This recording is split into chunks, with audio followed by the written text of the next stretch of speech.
చంబా డోరేసావా? ఎందుకు? వెయ్యి చెప్తాను. వెళ్ళు వెళ్ళు వెళ్ళు.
ఆపు మనోహరి, ఏంట పిచ్చి గంతులు?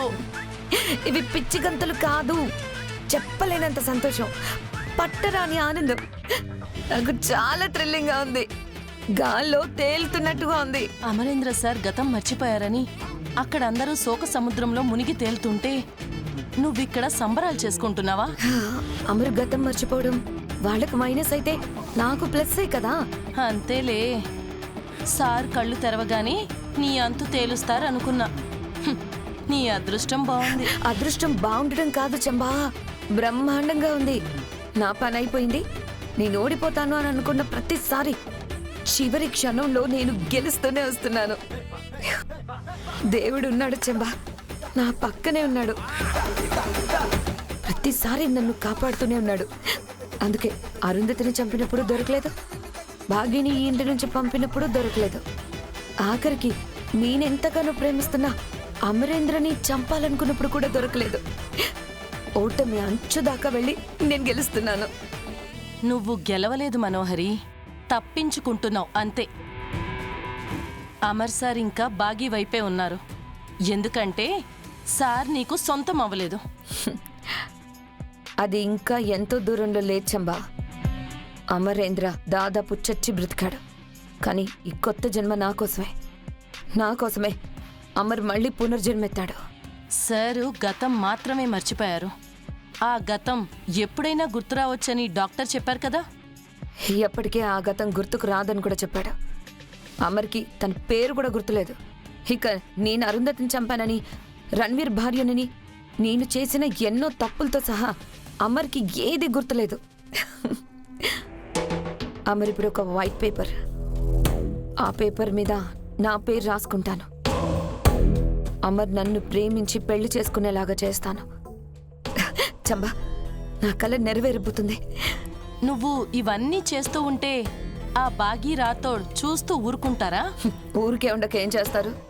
అమర్కి ఇప్పుడు అరుంధతియే గుర్తులేదు, ఇక ఈ బాగి, దాని కూతురు, పిల్లలు, ఆ రాథోడ్ ఏం గుర్తుంటారు? ఒకవేళ వాళ్ళు గుర్తు చేస్తే? వాళ్ళకంటే ముందు అమర్ దగ్గరికి నేనే వెళ్తాను. నా గురించి నాకు అనుకూలంగా నేను చెప్పేసుకుంటాను. నా పక్కనున్న దేవుడు నాకు ఈ సెకండ్ ఛాన్స్ ఇచ్చాడు, నాకు బంపర్ ఆఫర్ ఇచ్చాడు.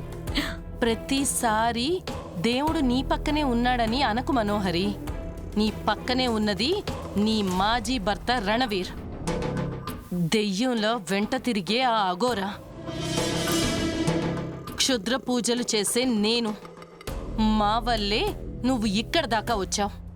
మీరు నాకు సాయం మాత్రమే చేశారు, కానీ ఆ దేవుడు నేను ఊహించని వరమే ఇచ్చాడు.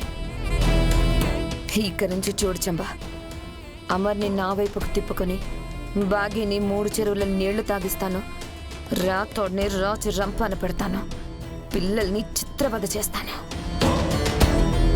అమర్ని, ఈ ఇంటిని, ఆస్తిని నా సొంతం చేసుకొని నేను ఎప్పటినుంచో కలలు కంటున్న జీవితాన్ని ఆనందంగా అనుభవిస్తాను.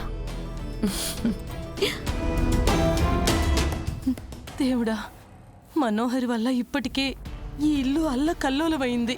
సార్ పరిస్థితిని అడ్డం పెట్టుకొని మనోహరి ఇంకెంత అల్లకల్లోలం సృష్టిస్తుందో, ఇంకెన్ని నేరాలు ఘోరాలు చేస్తుందో తలుచుకుంటేనే భయంగా ఉంది.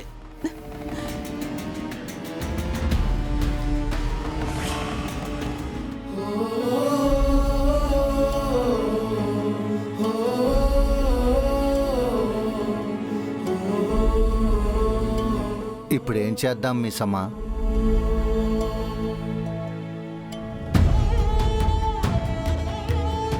ఏం చేసినా ఆచితూచి ఆలోచించి చెయ్యాలి రాతోడ్. తొందరపడితే ప్రమాదమని డాక్టర్ చెప్పారు కదా. అవును, సారుకు గతం మనం గుర్తు చేసినా సారే గుర్తు చేసుకున్న ప్రమాదం అని చెప్పారు. మరి మనం డాడ్కి గుర్తొచ్చేది ఎలా మిస్ అమ్మా? ఎవరో ఒకళ్ళు చెప్పకపోతే మనం ఎవరో డాడీకి ఎలా తెలుస్తుంది?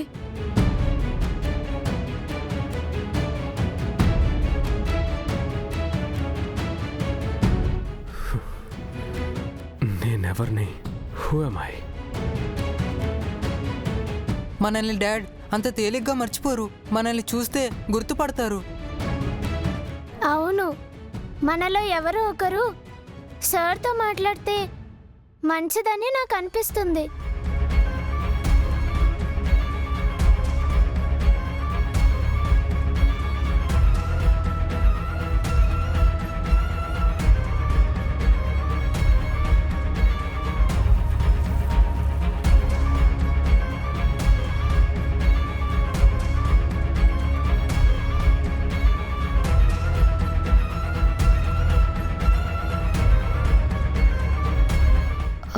అమర్,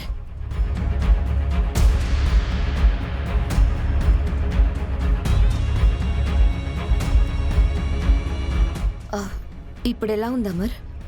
నేను అమర్నా? అవును, నీ పేరు అమరేంద్ర.